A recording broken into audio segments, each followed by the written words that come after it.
Oh, what the shit? Fantastic. And it was so boring.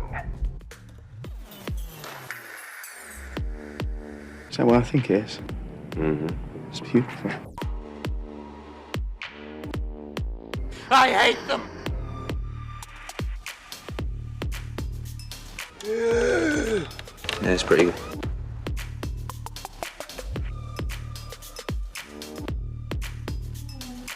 That was so awful.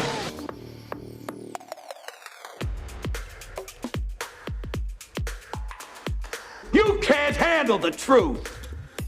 What's up, everybody, and welcome to the movie podcast See It, Stream It, Skip It, affiliated with Metro News, discussing all the movies that are out in the theater and if they are worth your time. I'm Ethan Collins, your host. Joined alongside me is my co-host, Celeste Ellis. Hello. All right, so we do have one big movie to talk about, but we also have one small movie. So after a week off, are you ready to get into it? Let's go. All right, let's roll the trailer.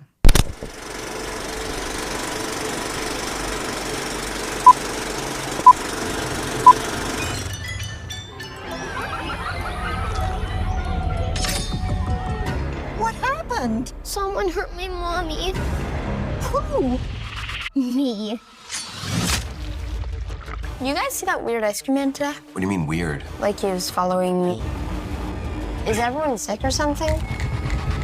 Back to your classrooms.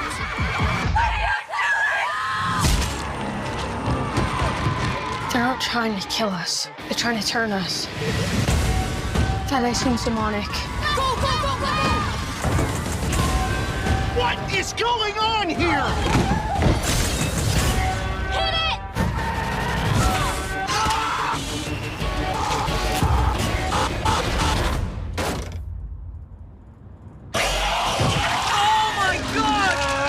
Kids.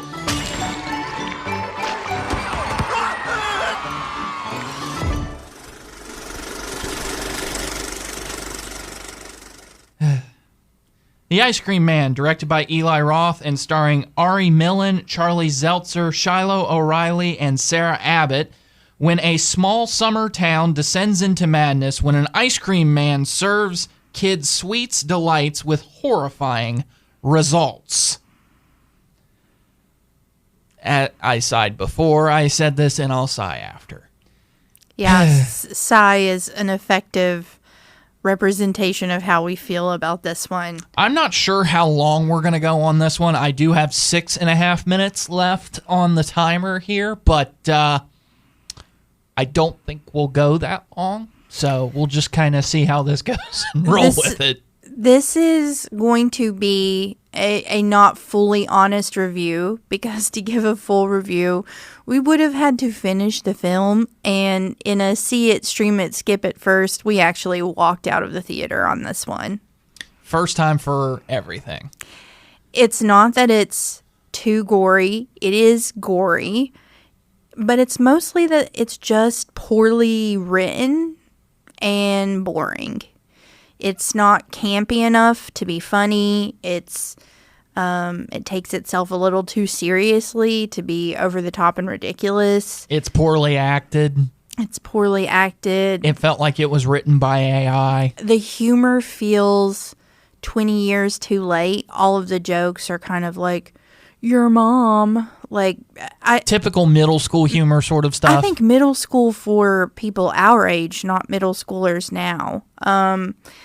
Yeah, it's just really falls flat, I think. Yeah.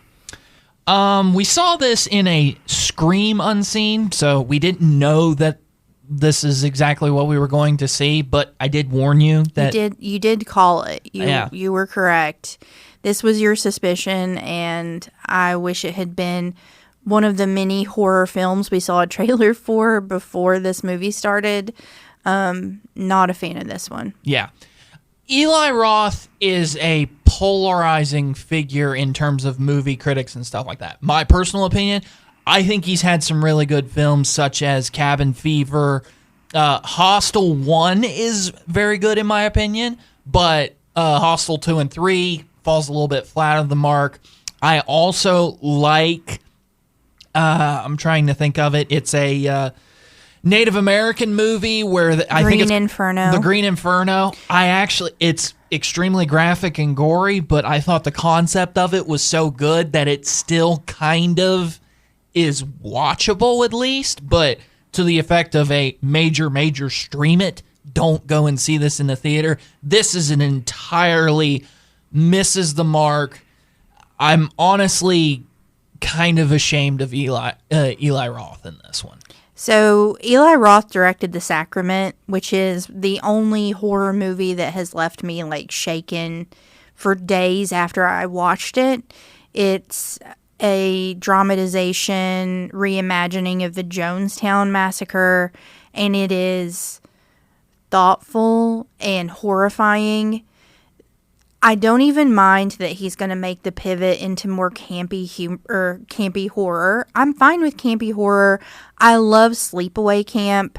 I love a So Bad It's Good horror movie. Sharknado. This is not bad enough to be funny, and they're too in on the joke for it to hit as a so bad it's funny kind of horror. It doesn't deliver on being good and scary or so bad and funny. It's somewhere really boring in the middle. Hey, this is part of the job, isn't it, Celeste? You got to watch the good ones. You get to watch the good ones. You get to watch the okay ones and maybe give a hot take and say it's good or it's bad. And then there are just movies that are going to be universally hated, I guess you could say. I don't even think this one comes back and becomes like a cult classic. Yeah, I don't know who the audience is that's going to enjoy this, but I'm not it. I honestly just couldn't stand wasting any more of my time. Did this movie make you uncomfortable about getting ice cream afterwards? No, it didn't make me scared of anything. It's not scary enough. While it is really gory, the gore and effects look so over the top and artificial that they're not even like effectively scary or gross. It's just all kind of ridiculous and not in a good way. All right. I think your answer is skip it on this one. Big skip it. Yeah, mine skip it too. All right. Let's move forward and we'll come back with the blockbuster hit that is Spider-Man Brand New Day.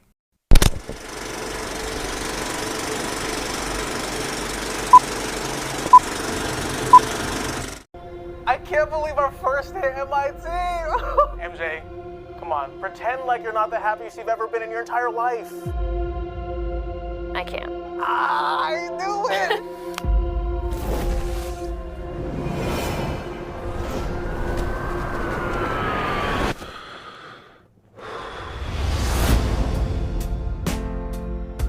Hi, my name is Peter Parker. You don't remember me, but we used to know each other. Something bad was going to happen, and the only way to stop it was to make everyone forget about me. Because I'm not just Peter Parker. I'm Spider-Man.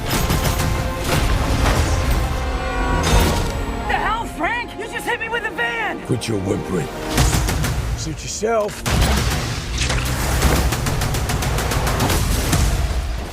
Mother. Go home!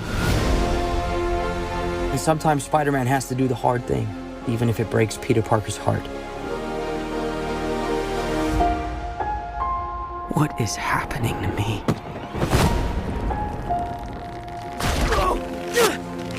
Oh, God.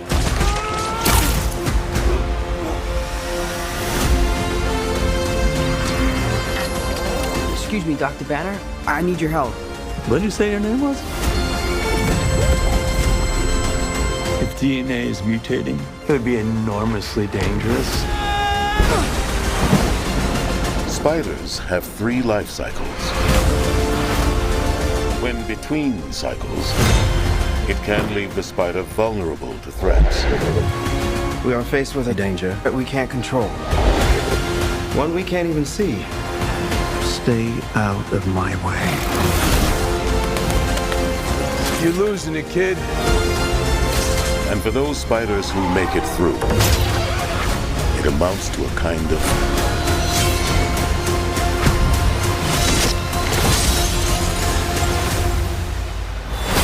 rebirth. rebirth.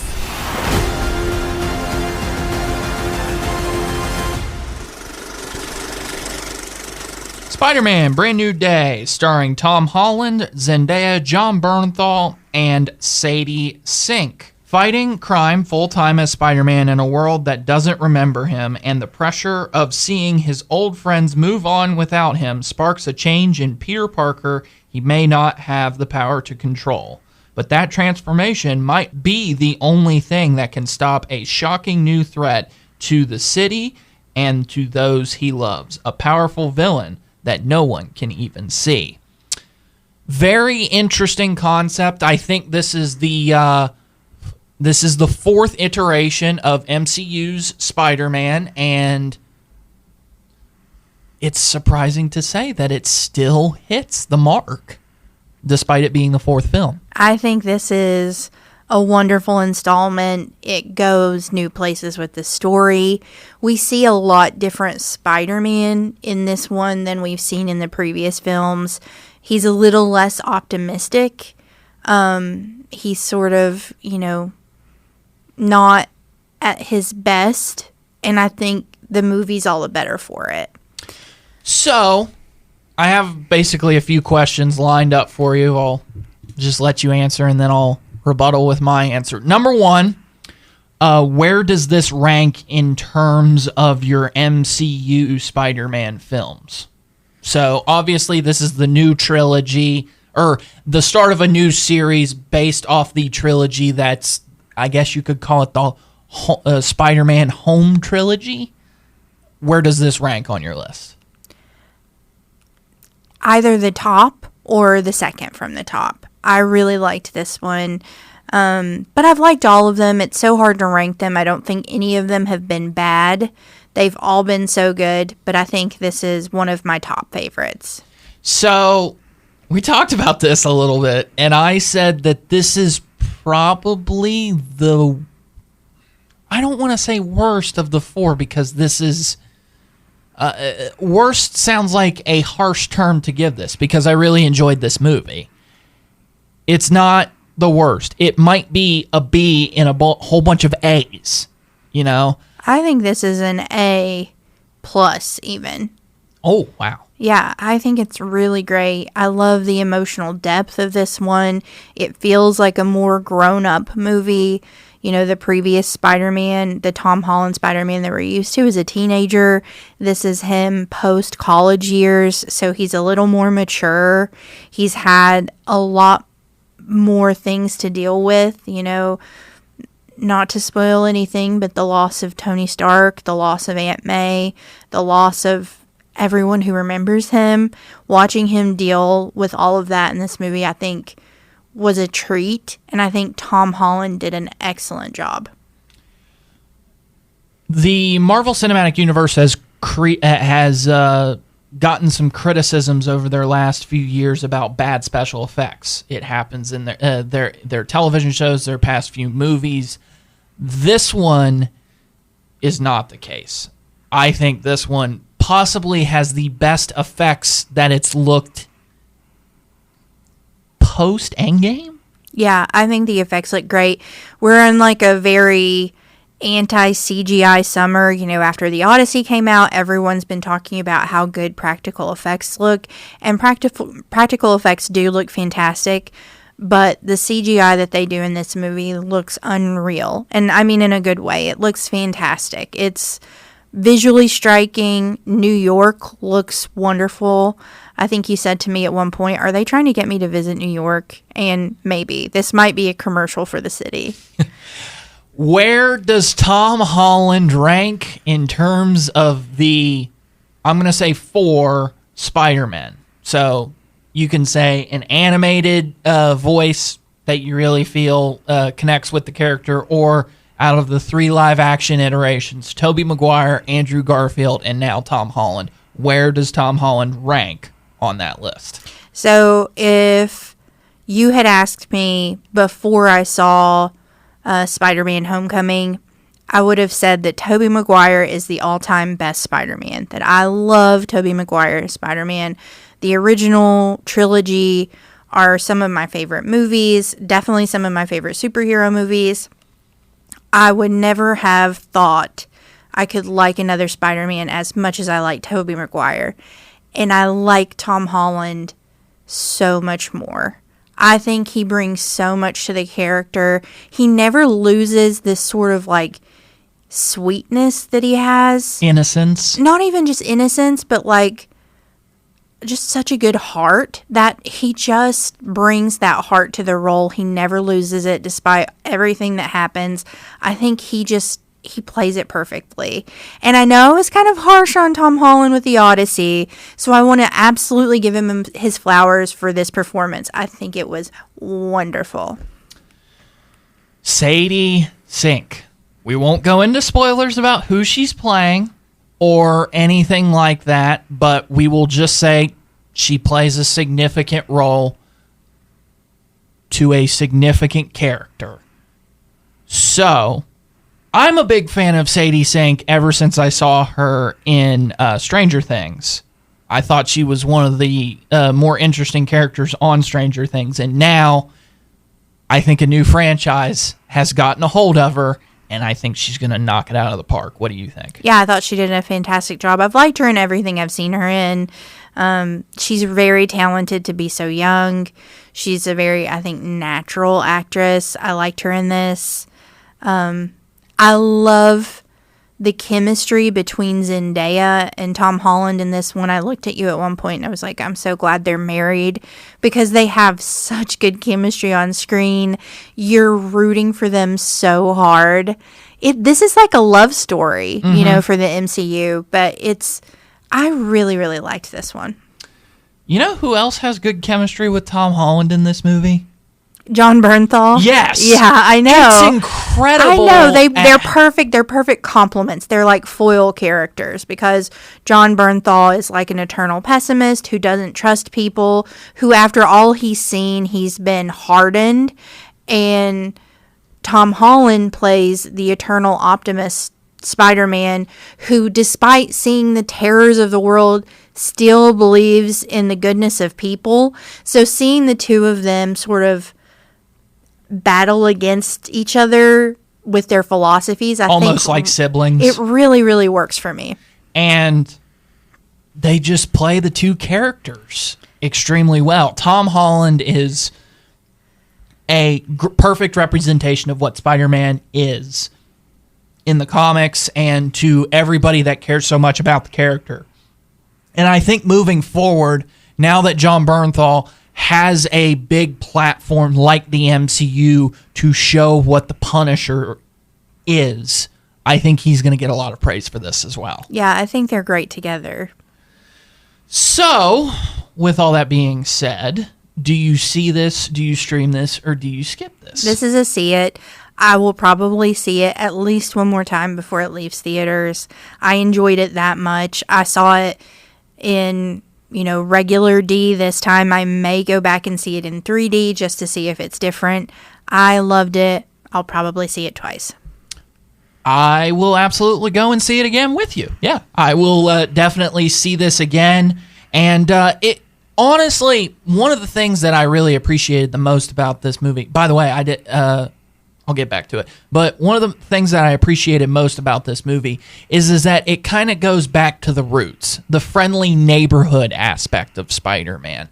It's not real, oh, he's joining a big universe and all this stuff. It's kind of localized, I guess you could say. Yeah, I liked that aspect too. But I didn't answer my own question on where does Tom Holland rank in terms of Spider-Man.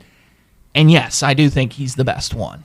He just gets it. Yeah, he does. He gets the role. And he gets how much it means to the character and to so many people. Not only that, there's this one scene toward the end of it that it really goes to express at how much the city, and I think he was glad to give that back to the fans. Anyway, we'll be back to wrap things up right after this.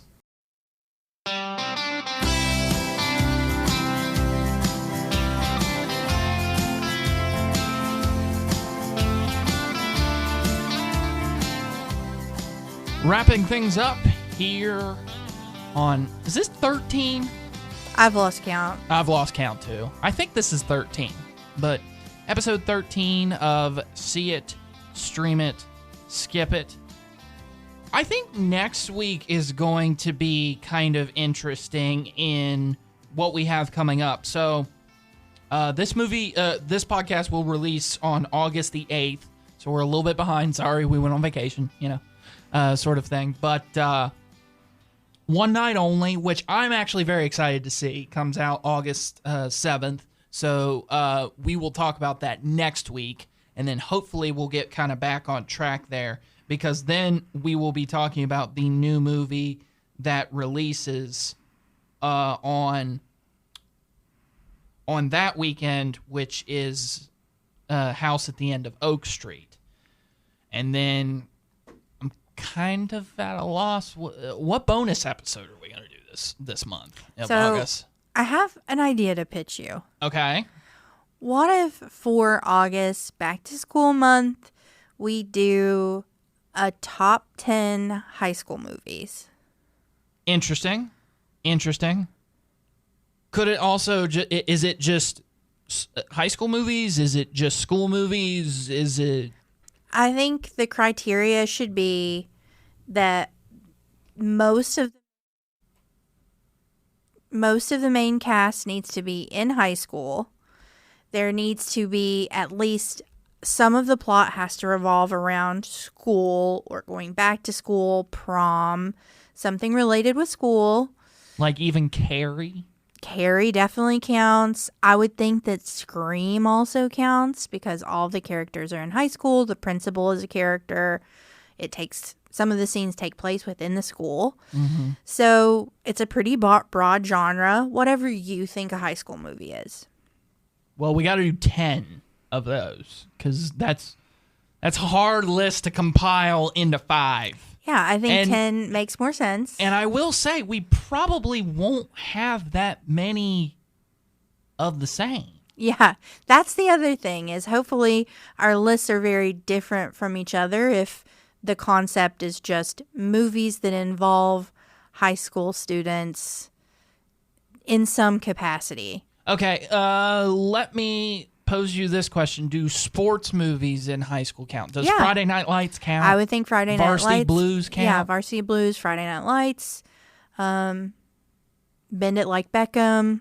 I don't know. I actually haven't seen that one. I don't know. I don't know if it takes place in a school. I don't think it takes place in a school. Spiderman, the original one with Tobey Maguire. Maybe those high school students? Maybe that's those 30-year-old high school students? 45-year-old Flash Gordon or Flash Joey Manganiello. Flash you had it's not Gordon. Flash Thompson. Yeah. But yeah, if you want to count Spider-Man, Tobey Maguire, because a lot of the scenes take place in the school, if you want to count that as a high school movie, that's a high school movie. It's kind of a make your own adventure kind of thing. Whatever you choose to believe a high school movie is. A lot of horror movies coming my way. Faculty, maybe. The Covenant.